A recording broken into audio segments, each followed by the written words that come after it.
The starter has called the field to the gate. This field is in motion and approaching the start.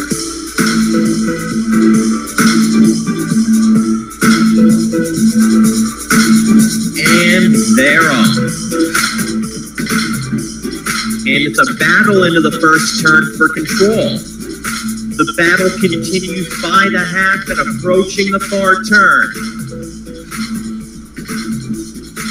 Stride for stride past the three-quarter pole and approaching the top of the stretch.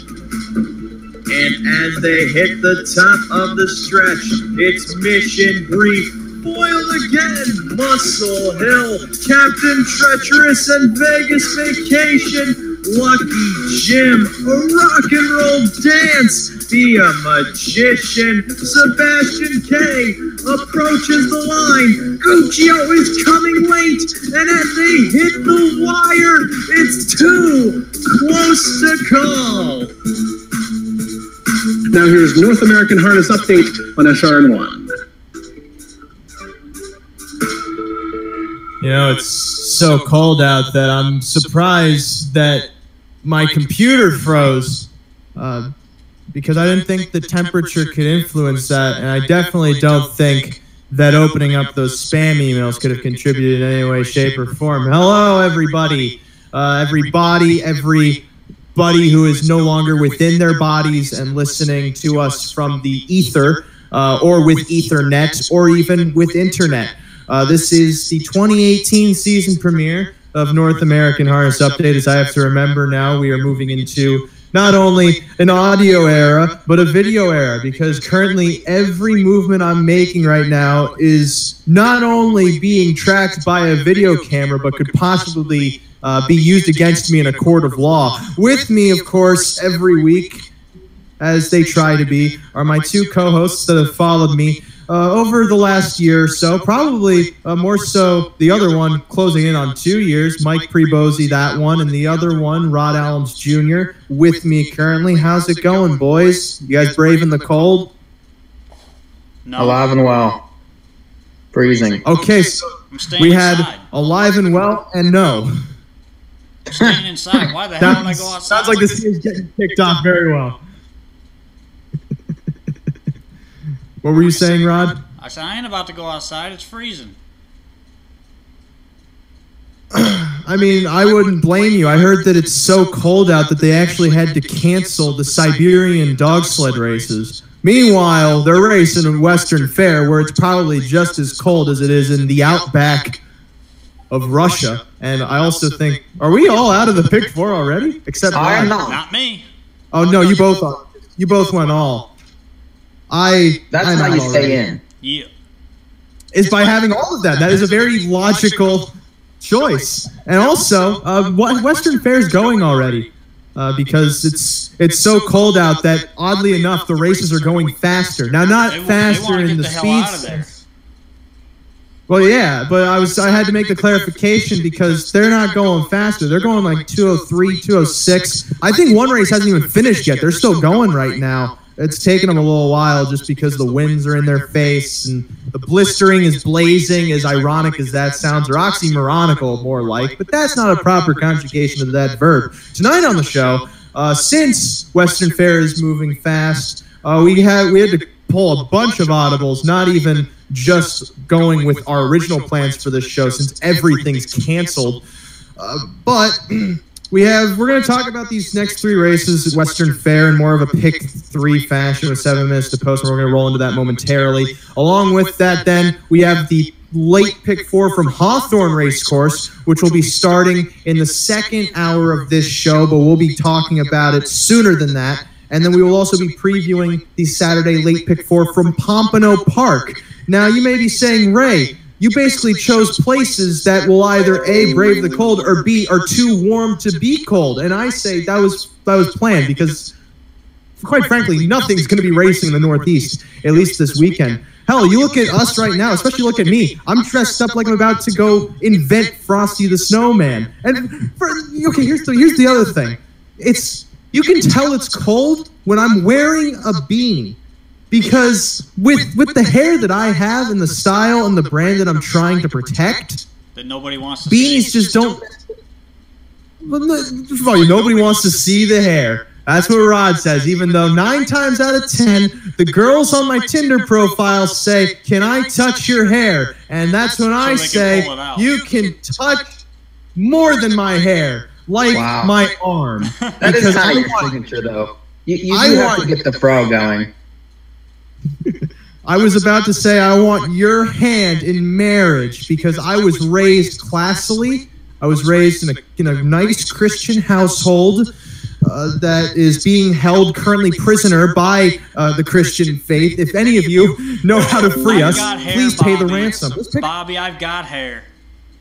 It's just hiding under this NahuPicks.com hat.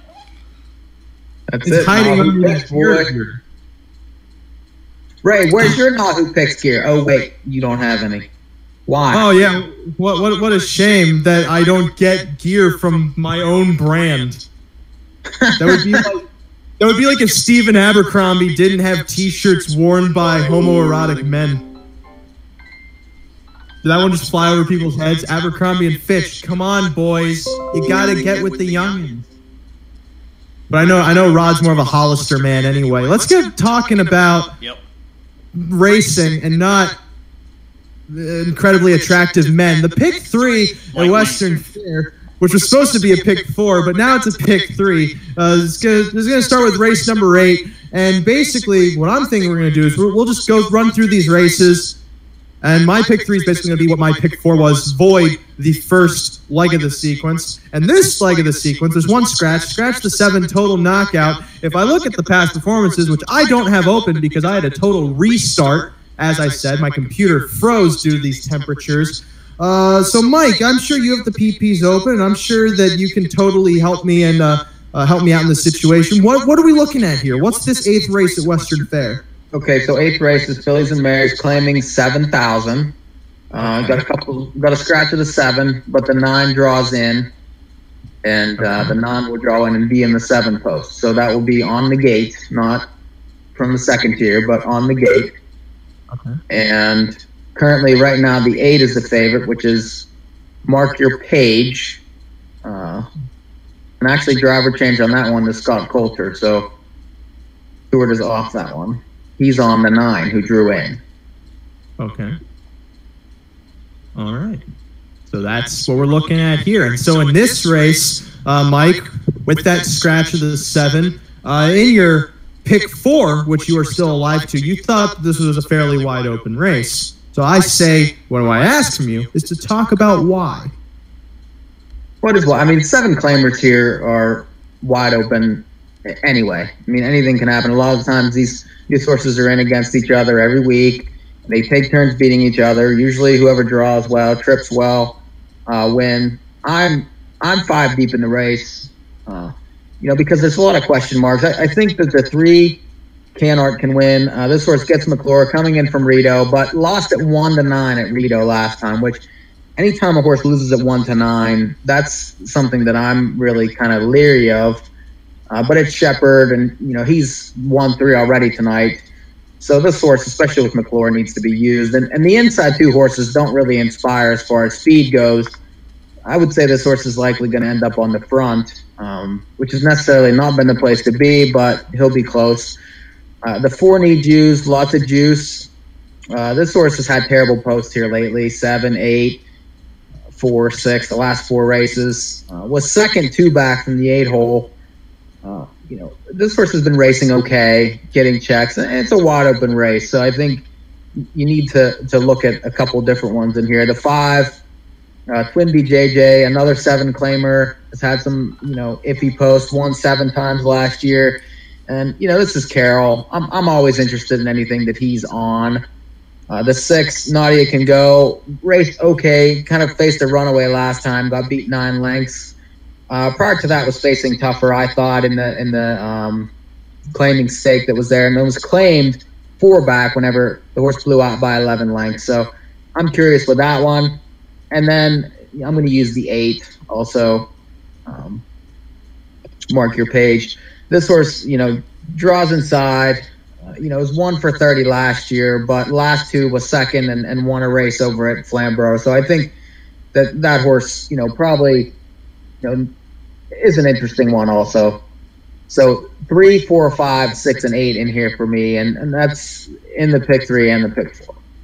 No, I'm looking at the feed right now, and I remember you guys before the show, you were talking about who's this Nat Day fan. Now, I'm assuming that is short for Natasha Day fan. Yeah. And so if that's the case, I'm confused why that person put the Natasha Day horse second. How much of a fan are you? If I was truly a fan of Natasha Day and in love with her, I'd put her on top of everything. On top of my picks. On top of my... Not going to go any further with that bit. Rod! that could have gotten very risque very quickly. Rod, please stop me. Please stop me and just start talking about this race before I keep talking. All right, well, I got 3, 4, and 9 here. That's what I'm live to in the late pick 4. The 3, Mike touched on this one. It is first start for Pat Shepard. Barn's been hot the last week or two.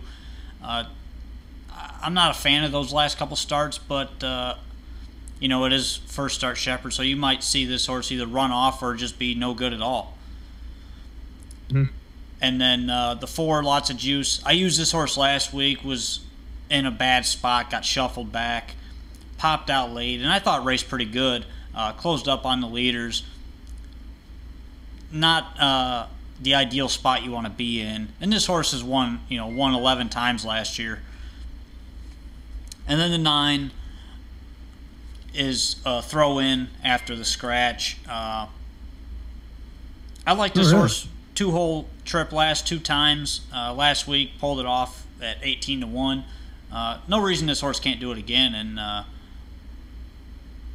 from post. It's an outside post, but I think this horse, the way the track's been playing, it's kind of actually playing fair, because we've seen a couple horses win on the front. We've seen some closers win too. So even from this post, I think this horse could get there if things set up the right way.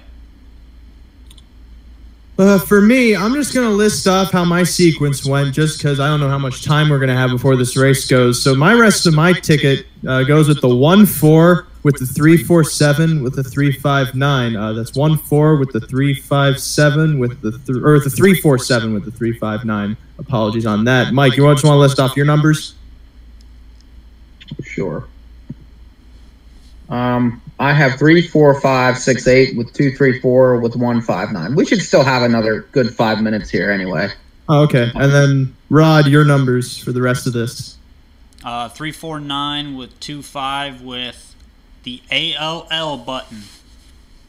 Oh, and I know how much you love that all button. So basically what that means is take the favorite. For me in this race, I'm too deep, as I said, with the 1 and the 4. Odd enough that I ran into Natasha Day fan earlier on before I went on a potentially, scandalous rant. And this horse makes a lot of sense for me. Draws better, if I'm not mistaken, as I open up the past performances to remember what. Better than the 1.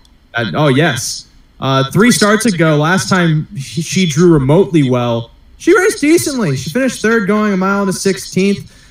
She seems like she's just better on the rail, and the rail seemed to be doing well tonight so far from what I've seen, or at least with an example, that last race where the horse on the rail won, and quite frankly, that's the only reason that horse could have possibly won. But horse has shown some life, has moved wide a couple starts, gained ground going a mile and a 16th, and should just be a contender, even though they're shortening a 16th of a mile. That's not really going to make much of a difference. And we already talked a lot about lots of juice here. 2 starts ago, this horse put in a really good effort from post 8, going first over. Came only a head shy of upsetting at 13-1. And then the start after that had post 7. Still put herself into the mix, but got shuffled. And still, even though she got shuffled, managed to gain ground. You don't see that a lot with horses at Western Fair, because sometimes when they get shuffled, they are either just not good enough to get back into the mix, or they just give up. So this one seems like she could be in decent form on the board currently. I'm pretty sure she's taking some action. Yep, at 3-1, with the favorite currently being the 3, Canart, at 9-5. I wasn't a fan of this one. I think this one's cheap speed. It's the trainer they're betting. I mean, Which could be good, seeing as the one is 7-1 right now. That's a really good price. On St. Lad's Pixie. Did I call her St. Lad's Pierre? I feel like I did. Are we moving on to the second leg, or what are we doing? We might as well move on to the second leg, because the second leg... Aren't they about to go? Well, hi! Who are we saying hi to? Rod has friends. Well, I know he has friends because every one of them we know. Charlie B said, there's no way any girl wants to touch your hair on Tinder.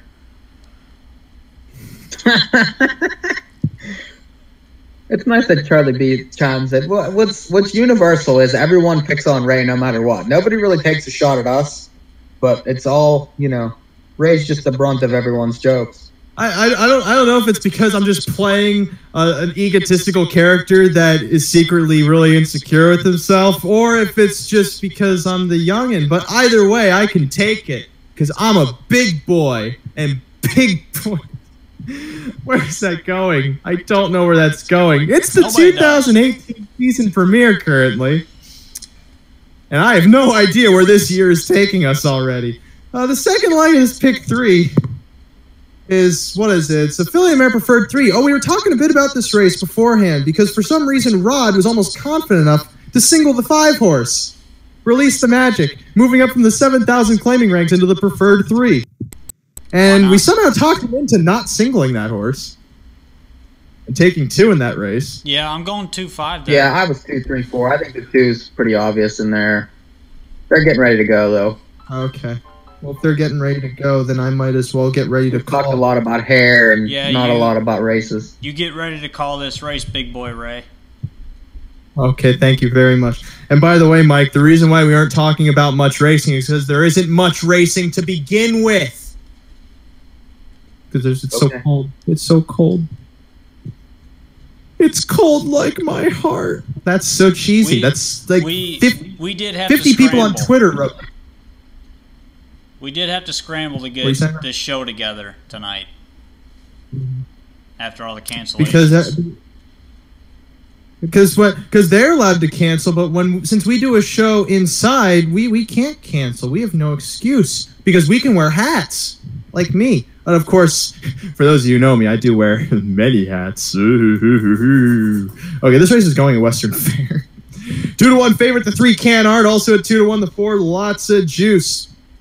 Field for the 8th in line, approaching the start, and there they go. Off and pacing. Can Art leaves from the inside with Lots of Juice. Ducking back from the center, Twin B JJ around that turn. Now ducking towards the rear is Can Art.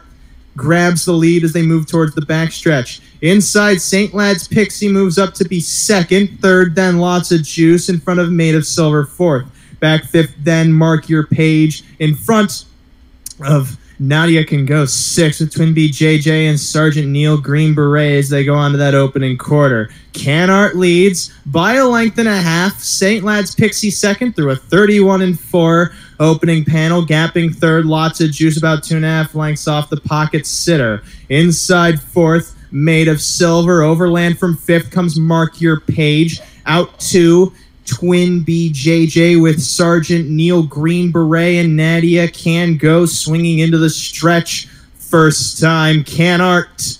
In front, St. Lad's Pixie sticks in the pocket. Outside from 3rd, moving up, here comes Lots of Juice. 3 wide, Mark Your Page. Inside 6th, then 5th rather, Made of Silver. Outside of her, Twin B JJ with the inside Sergeant Neil Green Beret. And trailing still, Nadia Can Go. 103 1/2, retreating already from in between horses. Lots of Juice. Mark Your Page, 3 wide 3rd, but they're still chasing Can Art, who leads the 3/4 over St. Lad's Pixie. Mark Your Page 3rd. Outside still Lots of Juice in contention. Moving up the inside then comes Made of Silver. Deeper on the track, Twin B JJ and Nadia Can Go. 133 3, the 3/4 time around the final turn. Can Art in front. Outside, Mark Your Page a half length away. St. Lad's Pixie still in contention, pacing 3rd, but needs room into the stretch. It's Can Art. turning for home outside. Mark Your Page trying to get by with St. Lad's Pixie. Room up the rail for her, but the line is coming. And Canart is winning over Mark Your Page and St. Lad's Pixie in 2:05 flat. Oh yes, that was a super cheap speed. I ended up winning the race at 6-5. The 8 was huge in the race. I mean, that's as big a race as you'll see around there. 3 wide down the backside and just getting beat. That was a big race by the 8 there. I feel like I've created a curse upon myself, and like how my old nickname was the Young Jedi. I think it's now Big Boy Ray. I'm still going with Ray Pride. Who nicknamed you the Young Jedi? Nobody. That was Garnsdale back when I first started the show. Oh. And secretly, I disliked that name because I don't like Star Wars. Why? I'm not into the lore. Like, you don't like anything that's decent. That's most of, Oh yeah, I don't like anything that's decent. Because anything that's mainstream, forget it. You want no part of it.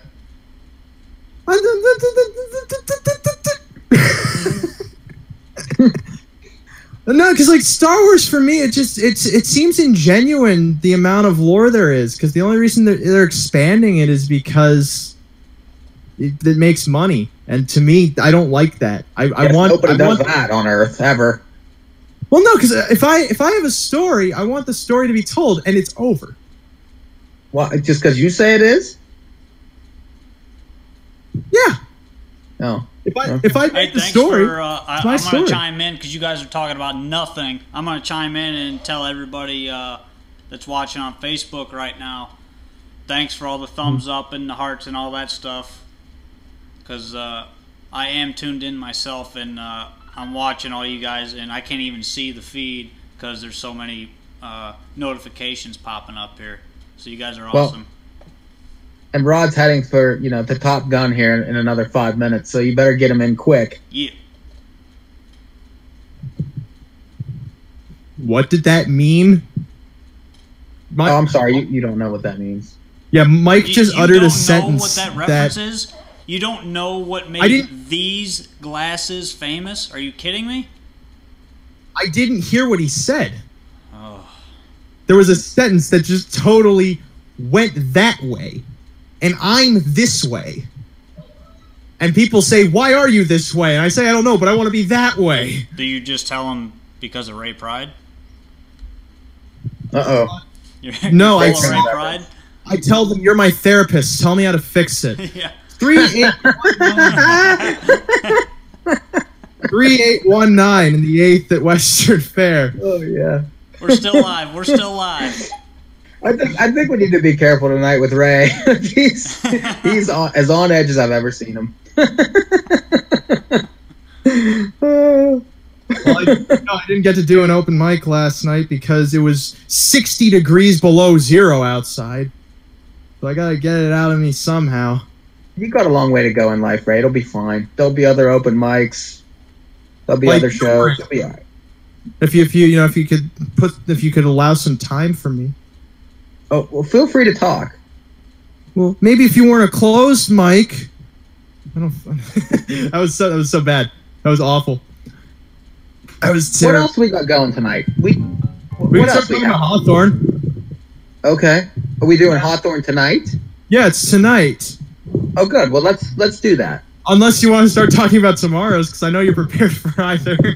I prepared for both somehow. For those of you who are unaware, as you should be, and if you're not aware, you are probably the government. Mike was texting the pics for his tickets, and he accidentally handicapped Saturday's Hawthorne. But we were not doing Saturday's Hawthorne. However, along with Hawthorne tonight, stay tuned for after this show, because I still have to handicap it. But around 11:30, we will be doing a live Nahu Extra on Periscope for the Cal Expo Pick 4, which we did last week, and we're totally wrong when it paid about $40,000 or something. 33,000. I was still close. 33,000. The guy that hit it, I think, played a $16 ticket or something. I thought you were going to say he's now homeless. Absurd. Yeah, he was homeless till he hit that. Yeah. Which, first off, congratulations for finding $16. I mean, that's I have a hard time making doesn't 20. play $16 on anything. Like we put together a pick 5 for the carryover at Golden Gate a while back, and we split it $36 each, and I had like this existential crisis of putting that much money into something. Because for some reason it's so strange to me when you put that much. Like I put it in literally because they were going to the gate and I didn't have time to think about it. But if I had the time to think about it, I would analyze my position in this world and go, $36 is all I have. How can I put it into this? My son I'm purposely is watching us right exaggerating now. my stupid thought process. My son is watching us right now, and he just commented on the feed, butts.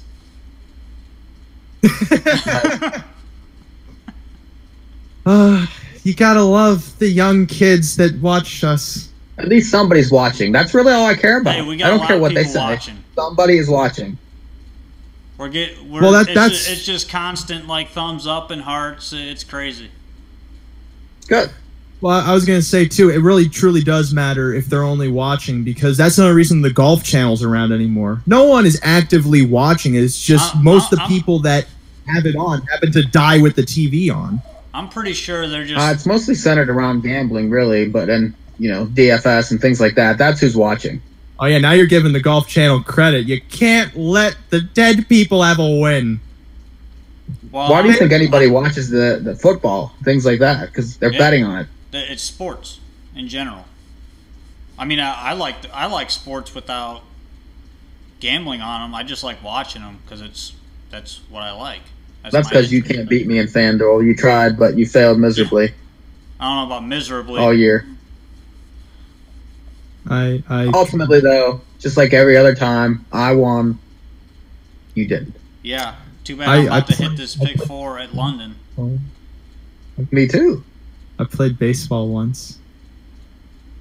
I played. How'd that go? I couldn't find home plate. Some things never change. I'm going to go on a limb right now and say that my youngest brother is about to get yelled at by my mom for commenting on our video. Well, it's a good thing Rod's family's commenting. I mean, what else will we have to talk about? Well, no, I know you're insinuating we should talk about Hawthorne. However, I am deeply invested in this Alum's family drama. What did he comment? He just called me he said Big Bro Rodney is a jerk because he calls everybody a jerk. So Rod's son comments butts. His brother comments he's a jerk. This is like everyone in Brooklyn trying to hurt each other. I swear to God, I've already said this before, but if they MTV, TLC, Lifetime, there you go. If you are listening and watching, we want a reality show for my family because I'm telling you right now, we're way funnier than the Kardashians. Okay, now here's. Yeah, but you don't look like they do, Rod. We don't. That's true. I would not want to sleep with you, Rod. The thing is, with what you just said, I think every single person who has a family says we should get a TV show. And it's not because they barely make enough to pass by in this middle class economy. But everyone should be high fiving me on that one because it's tough times out there. Kevin Windsor's here. Kevin Windsor's not here. I said all your friends that are there. They didn't show up again. Only 375 live in that late pick 4, Rodney. There we go. Are we calling him Rodney now? That's so adorable. I can call you Mikey, and then my name's Big Boy Ray. I'm doing that thing. I don't even know what Ray's doing tonight. I have no clue. What are we doing? I was doing that thing Dave Chappelle did through all of his first special, where he would say something so stupid. No, because Rod, you know what I'm talking about. Dave Chappelle would say a really dumb punchline, then he would do this. Yeah. for those of you listening on the radio, I'm throwing the mic down and I'm just basically physically expressing shame. So picture that however you will, and if so, please draw it and tweet it in at us at NA Harness Update, and I will retweet it. I may even retweet it from my account. Why don't we have fan art? I just realized that. Why is no one drawing us? You know what we need? What? We need another race to talk about. We need. Well, the 9th at Next Western race. Fair is Ninth. coming up soon. This is a good race. This is a good race. How about we talk about it, Mike? Why aren't you letting us talk about it? You're talking about anything but.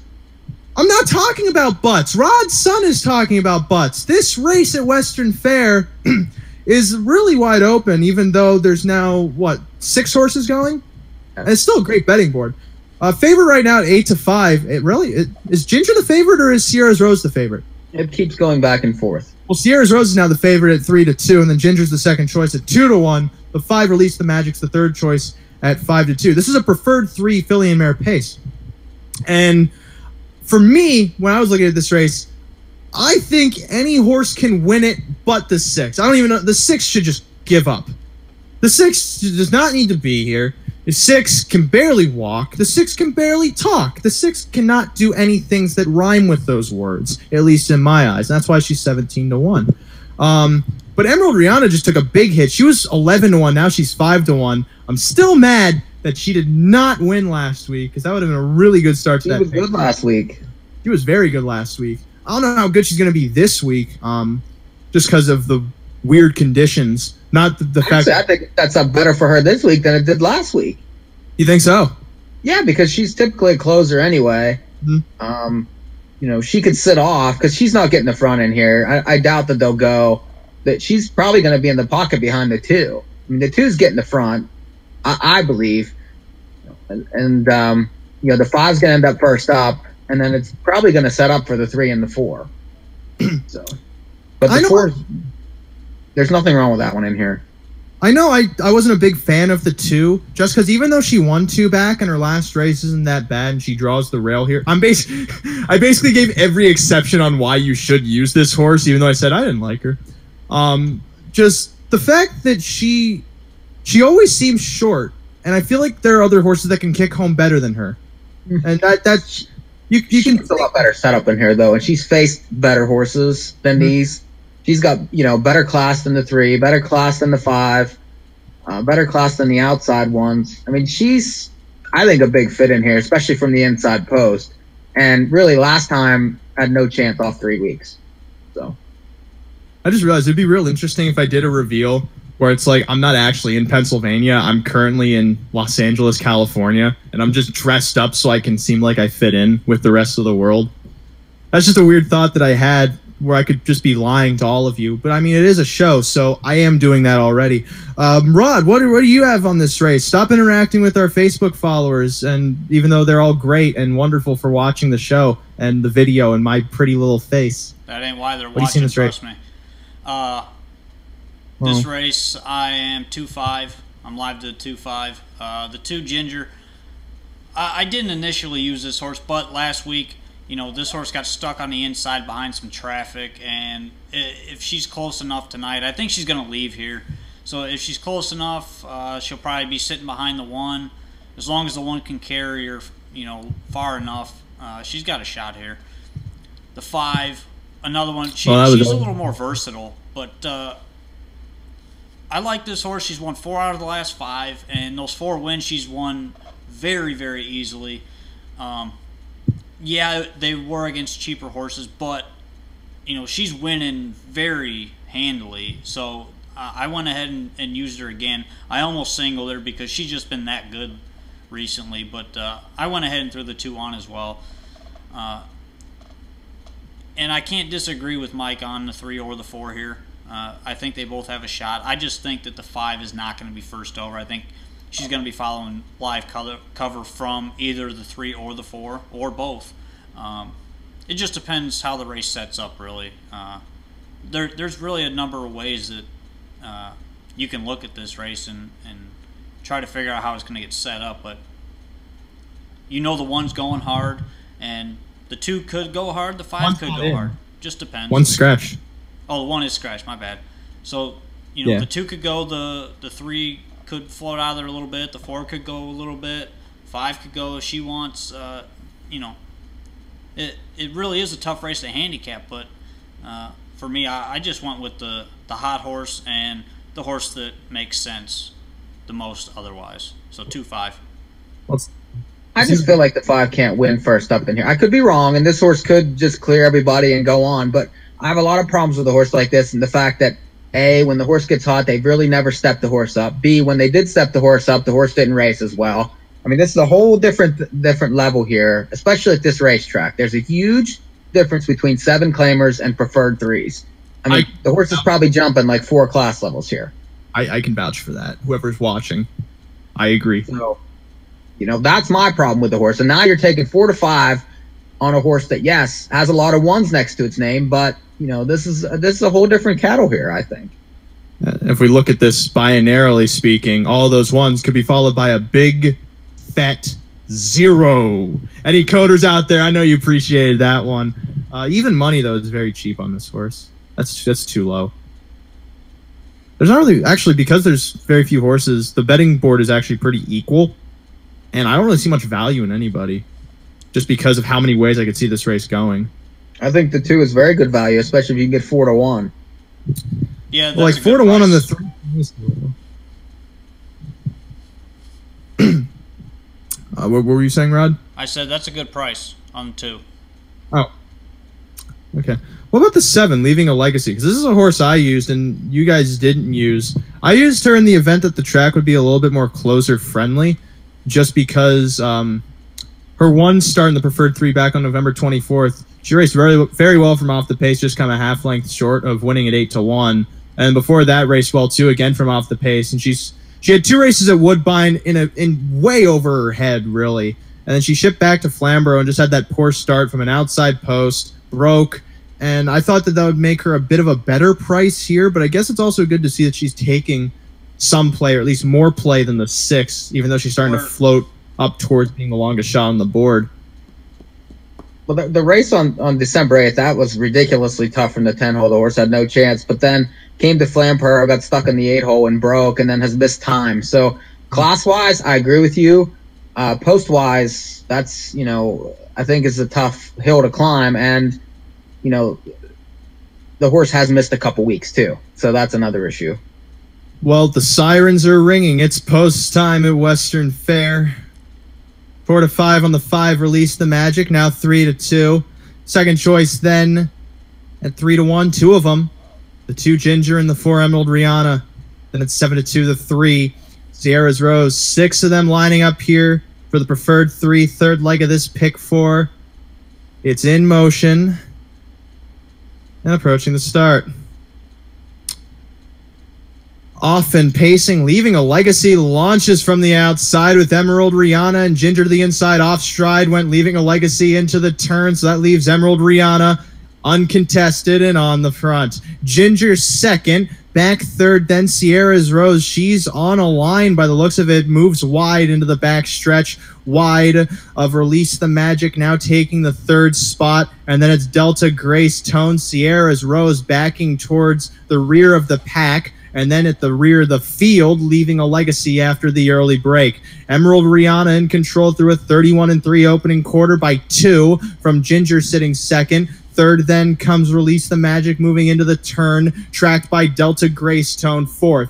Fifth then Sierra's Rose a little bit revved up towards the back, and then Leaving a Legacy catching the field sixth. As they move to the top of the stretch first time, Emerald Rihanna in control over Ginger, unchallenged so far, moving to the halfway station. Release the Magic, the favorite, is in third, about 2.5 lengths off the lead. Gapping a touch in fourth, Delta Grace Tone, still fifth, then Sierra's Rose circumventing her, Leaving a Legacy as she moves wide through a 102 4/2 To the backstretch they go. In front, Emerald Rihanna. Ginger's a bit off the rails second. Third, then Release the Magic. And here comes Ginger into attack mode. Now within a half length of the lead, coming to 3/4. Release the Magic drawing into contention 2. Now taking the pocket spot, 2 lengths off the lead. Tracking Ginger. Then it's Delta Greystone to the inside 4th. Leaving a Legacy's moved up into contention. And out of it comes Sierra's Rose off 3/4 in 1:33 around the final turn. Ginger backing out as Emerald Rihanna claims a expanded lead at the top of the stretch. Release the Magic moving off the rail, coming 3 wide, but they still got to catch Emerald Rihanna turning for home. It's Emerald Rihanna leading by 2. Second then to the outside, dropping back Ginger with Release the Magic towards the center and leaving a Legacy. Coming to the line, Emerald Rihanna, Release the Magic, Emerald Rihanna. Release the Magic second. Looked like maybe Delta Greystone up for third in 2:03 and 2. And that's why you can't play the 5 in that race. Oh, there's the 7. 5 raced better that time than she did the 1 time at this level. The 5 never really made a move. I mean, I understand that she was coming late, but they were. I mean, the horse was never a danger to win. Mm-hmm. You know, the 2 fell down and killed the 3. The 3 was much the best to be second and got run like, you know, that horse would be a good playback actually after that race. Mm-hmm. 4 so, 5. But, you know, if the 5's good enough there, it's attacking first up against those horses and never really moved, just sat there. So I mean, that's just. Rod, are you breathing? Jump. I believe that's Mike's word. Good for me, though. Still alive in the pick 4 once again. Who's alive? This guy. Who's dead? We know who's dead. Who's been dead every day this week in the 3rd leg? Well, this guy. It happens. Well, because you know, I tried to help you. You don't like to listen to me. Doesn't have matter. a If I have pulse. to use all in a race, I got to trim somewhere. I get it. I understand. I just realized you meant figuratively dead, and not actually dead. Because I'm very concerned about whether or not I'm alive. And if I was dead right now, I think that would be a answer me this question, right? Seriously. You know, you liked the 4 last week. Okay, you liked this horse last week. Raced well at 13. Basically raced her eyeballs out to just get beat. And now you didn't like her in this race against lesser horses. Explain it to me. I understand the price was less, but explain it to me. I used her. But you said you didn't really like her much. You thought she was suspect against these horses. Did I? Yeah. I just said I was upset that she didn't win last week. Okay. I don't recall saying that I was suspect of her at all. If that was the case, I wouldn't have used her. All right. Am I saying things I'm not remembering now? Because that is a sign of mental illness. We know. Hawthorne's coming up. Hawthorne's coming up. And Hawthorne. I might act. My brain might be going. Hawthorne's pick 4. We might have to reboot Windows or Mentos. Hawthorne's on race 5 right now. Yes. Their pick 4 starts with race 7. We can start talking about that. And I have the tickets. I have the graphics. I have the program. I have Hawthorne's pick 4. Rod has the graphics too, as I'm looking at the floor now and spinning. Because by me spinning, that makes me dizzy for one. Oh, that was not a good idea. I don't like being dizzy. Dizzy makes the world move faster. There we go. Race 7 starts this pick 4 now. What's fun about this pick 4 at Hawthorne is it makes no sense whatsoever. Every one of these horses is raced in either 30 days or 6 months. So there's a big not learning curve. It's total conjecture. It's mostly guesswork and trying to figure out which horses might be good, which horses might not be good. And this first leg is a good example of that. The morning line favorite at 2-1 is the one on the cusp in this filly and mare's non-winners of 1,000 their last 5 starts. This horse ships in, this 11-year-old mare, ships in from Pennsylvania, where she was in against the bottom levels there, and that was at 4,500 and such, which her last races were 8th by 14 lengths, 9th by 20 lengths, 8th by 6 lengths, and 9th by 18 lengths. Now, just by looking at that, I say 2-to-1 favorite makes perfect sense on this gal. And if that doesn't sum up what this sequence is going to be, then you don't understand the ride that you're in for. So let's start talking about this race. And we have insight from a person that fed some of these horses. Rodney was a horseman in Illinois for a long time. You know these horses inside out and maybe even somewhere in between. You're 3 deep in this race. Give us some of that horseman insight that I totally hired you for, and not because you do most of the work I should. You hired me? Really? I mean, I said you came through me, didn't you? I'm not answering that. Anyways. Oh, fair enough. The first leg, I'm going 1, 5, and 10. Basically, the one had a race in December. Now, tonight, I'm taking horses that I know are coming from trainers, barns that train their horses, condition their horses pretty heavily, and I know they're going to have them prepared for a race off the layoff, and horses that have raced within the last 30 days or qualified. Real quick, though, I'm going to reply to Mike Bozich, who's watching on Facebook. The track actually looks pretty fair tonight from what I've seen so far at Hawthorne. So kind of just play the horses if you're playing. But the one, this is race 7, the one on the cusp. Had a race over at Philly in December. Makes first start for Peyton Odie. You know, he does pretty well, and I think this horse just needs to be close enough. This is a pretty weak bunch, in my opinion. A lot of horses in it with the layoffs, and like the 2 horse, a bad qualifier. Probably going to need one. The 5, Jump, Jive, and Jam. This one, been racing up in Canada at Flamborough. Pretty decent miles there. Gets a barn change here, but you know, been off a month as well, so I'll use lightly there also. And then the 10, Miss Ponderosa Jones, I'm going to use I Hate the Post. Bobby took off tonight. He's watching on Facebook.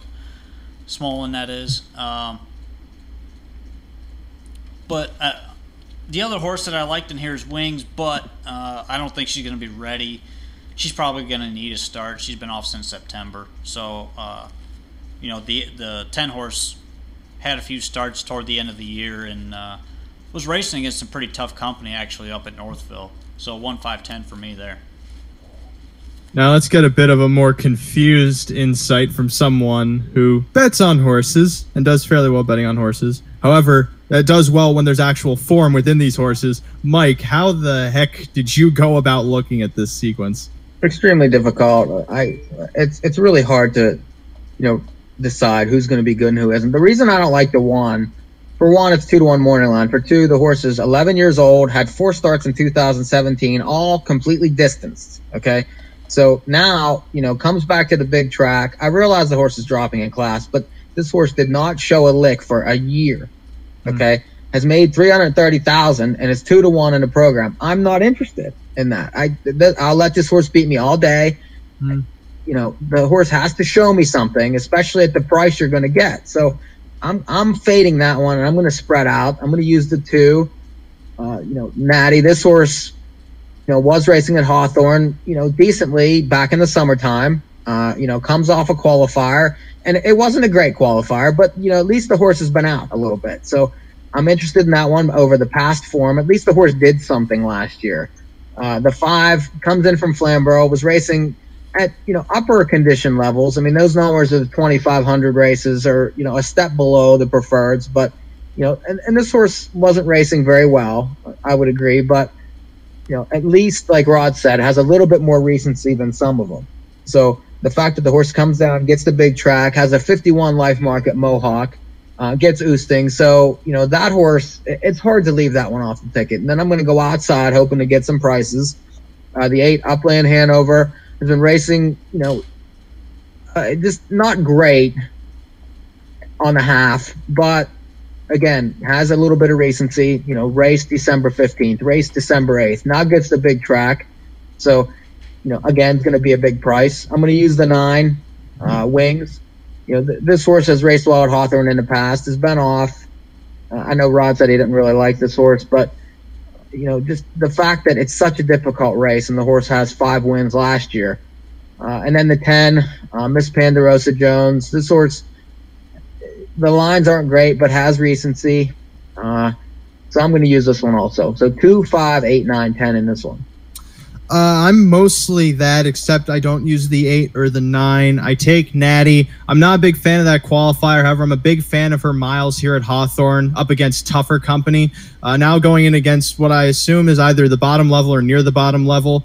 And that class drop just makes me think that she's going to have a better shot getting back into form first time around, especially judging by how weak this bunch is and the miles that she was able to put in during the summer relative to those that like the 3, for instance, put in, which are just in no way as eye-catching or meaningful as those Natty put in. And 21 the morning line is probably a bit of an overshot. That horse is probably going to take some play. Jump, Jive, and Jam's the second choice on the morning line. I'm not a big fan of her lines, but if I recall, this horse did fairly well at Hawthorne last season, and just because of that, I threw her on, assuming that even though she's going to take some play, she at least knows the course. She does well on the course.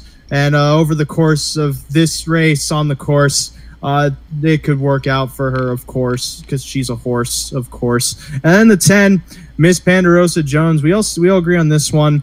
I like that she's moving back to the bigger track. I look at her lines from Hawthorne. She won here back in September from off the pace, which makes me think that she could do well from post 10, assuming that she doesn't show speed and that she gets good cover and she gets put into the race. I was just doing that for emphasis, but I could have emphasized better points than that. She might get play from an outside post. She might not. Her races at Northville aren't terrible, but her races at Hawthorne are way better, and those are the reasons why I use her. So I'm 2, 5, 10. Smolin did announce on the Facebook feed that this horse, the 10 horse in race 7, should be race tight, and was closing in 27 every week, no worse than third toward the end of the meet at Hawthorne last summer. Those are good things to know. Thank you, Bobby. If you have any other insights, please give us all of them. Yes, that definitely will not hurt us. It will not at all, especially when we go to this next race number 8, which is just as much a shot in the dark as the previous one, and it gets weirder and weirder from here. There's 9 horses lining up here for a $4,000 claimer. 2-1 morning line favorites, a horse shipping in from Cal Expo, who has been 7th by 6, 7th by 3, 5th by 3, 4th by 2, but comes home in 27 and change. So you gotta think he's good. I don't use him, but you two do. And so, looking at this, Rod, I'm going to start with you.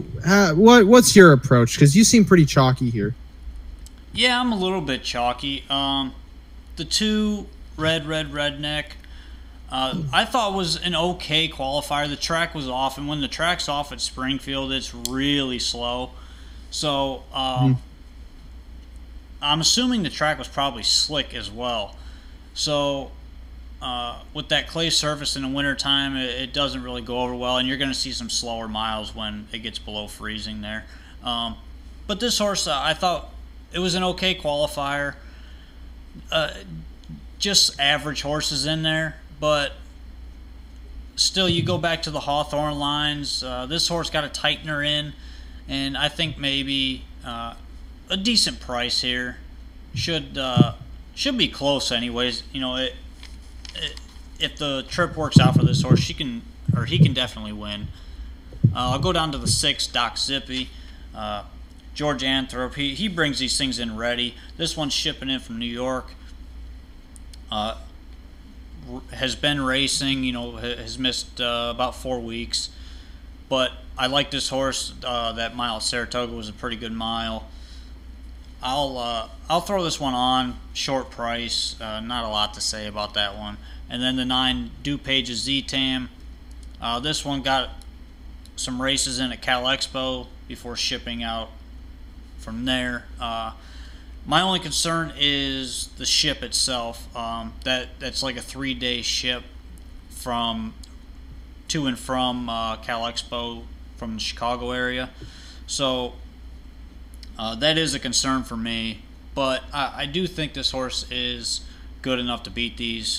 Those are some tough older horses that this one was racing against out at Cal Expo. So even with the outside post, I think this horse has a shot, and it's going to be a short price as well. So 269 for me.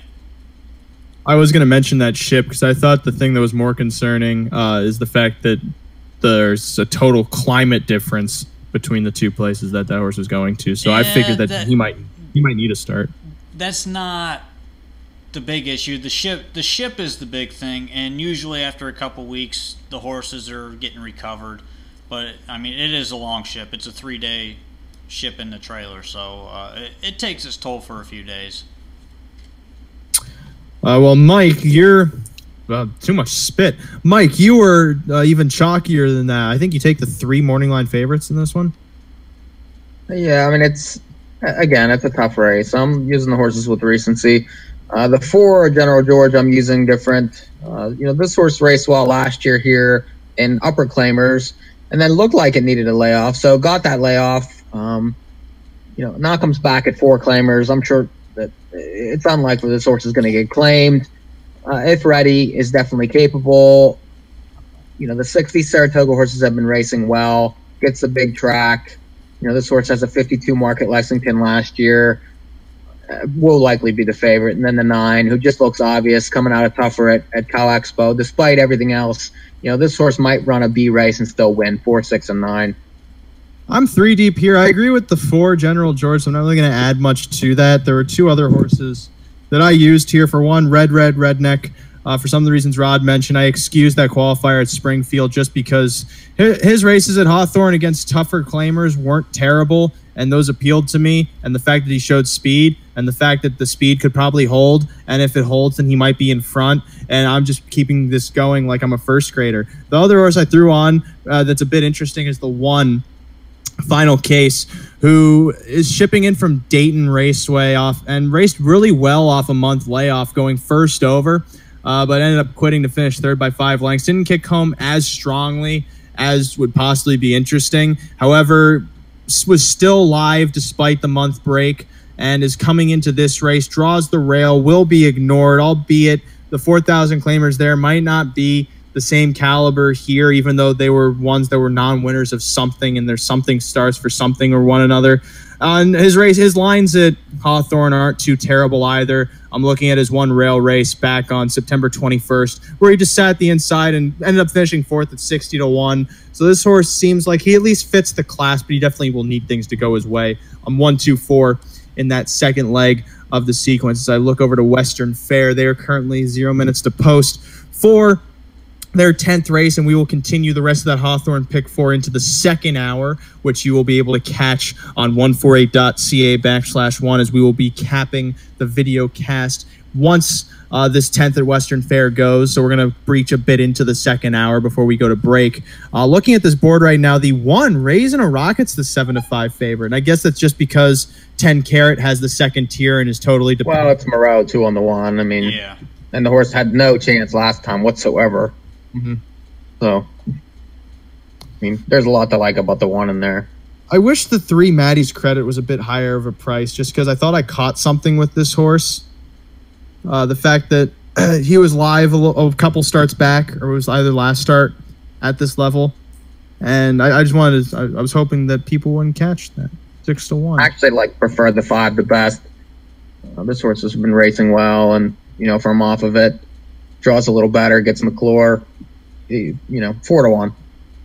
Well, they're lining up here for the 10th at Western Fair. After this, we will be going to break and then be back with more North American harness update. And you can catch that on 148.ca /1 under the listen tab for those of you watching on video if you want to continue, or catch the archive tomorrow on NahuPicks.com. For now, they're coming through the stretch here for the 10th at Western Fair, in motion, approaching the start through the blizzard and winds, and they are off and pacing. Friends to the end shows speed, but raising a rocket to the inside gets out. Sparkle pacing third into the turn with 10 Carat fourth. Behind them, Bag of Cards fifth, and it's Maddie's Credit in front of Emma Ivy, who trails the field coming to that opening quarter. In front here, raising a rocket as they blur through the snow. Friends to the end sits second with 10 Carat third and Sparkle fourth. Fifth, then Bag of Cards. Then it's Maddie's Credit and Emma Ivy as they pace onto that opening quarter, led by Raising a Rocket. Second choice here at 2-1, passing that first quarter panel. Again, we don't know that time, but we know Raising a Rocket's in front by 2 1/4. Friends to the Ends in second. Third is 10 Carat as they come into the stretch first time. Sparkle is fourth. Fifth, then Bag of Cards. Sixth comes Maddie's Credit, still trailing Emma Ivy. No one moving yet. Coming to that halfway point, Raising a Rocket remains in control here. Friends to the End is second. Third, then 10 Carat. Fourth, Sparkle off the rail. Here comes Bag of Cards into the turn. Maddie's Credit tracks him, and then still trailing Emma Ivy as they move on to the back stretch. Raising a Rocket leads. Here comes Outsider Rush from 10 Carat.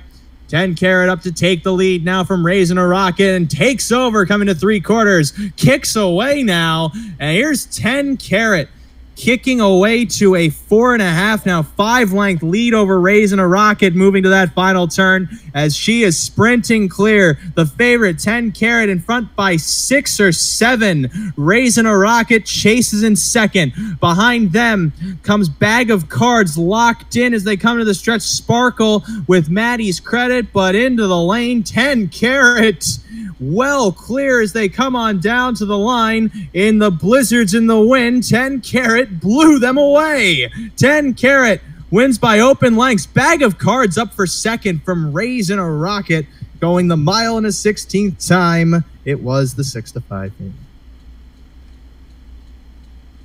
And with that, caps the pick 4. Mike had it. Do you know what it paid? It was around 90, I think. Oh, so that was about even money. That's all right. Yeah. I'm cashing. And so we'll be back with more North American Harness update. That was the 3? I thought that was the 8. That had to be the 8 on the center of the track. Yeah. That's not the 3. Is it? No. Wow. Wow. I see why people don't like to call in a blizzard. Wow. 9318. Capping the snowy card at Western Fair. So check out our website, NahuPicks.com. Look for Nahu Picks apparel, like what Rod has on, what I have on. What I have on. That okay, right I guess there. not. That right there. But, I'm just showing everybody. What? Okay. You show off how good you look in our clothes, Rod, and we'll be back with the cameras this way. We'll be back with more North American Harness update on the radio, 148.ca/1. Thank you for tuning in on the video. We'll have a Nahu extra afterwards, but stay tuned into the second hour. The rest of this Hawthorne Pick 4, as well as the first leg live here on the show, as well as Saturday's Pick 4 from Pompano, all still to come here on North American Harness Update here